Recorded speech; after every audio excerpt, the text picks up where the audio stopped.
Ils sont des centaines sur le parvis de l'église de Mungali, au nord de la capitale.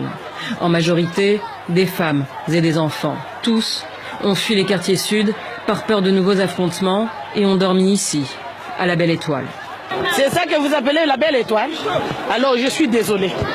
Pour un pays, soi-disant un pays démocratique. Et aujourd'hui, tout le monde, la majorité, le gouvernement dit que nous sommes dans un pays démocratique. Ce matin, certains, peu, ont décidé de rentrer chez eux. À Makongo, un des quartiers dans le collimateur du pouvoir, le seul endroit un peu animé, c'est la place du marché. On ne peut pas dire que la population peut revenir aujourd'hui, parce que c'est incertain de le dire.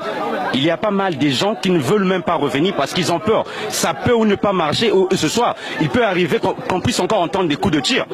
Officiellement, la situation est maîtrisée, mais à Makongo, les rues sont quasi désertes et la plupart des maisons fermées.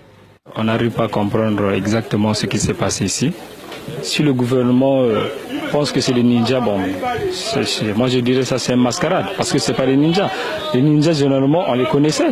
Mascarade ou pas, militaires et policiers ont été déployés aux principaux points stratégiques de la ville. Aujourd'hui, c'est quand même un peu bien, mais ce qui nous dérange un peu, vraiment, on est trop embêtés aussi par les policiers. Parce qu'on nous ravit les téléphones, on nous ravit l'argent.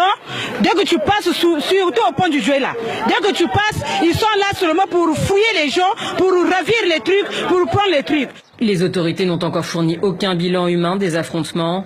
Pourtant, des tirs à l'arme lourde ont été entendus.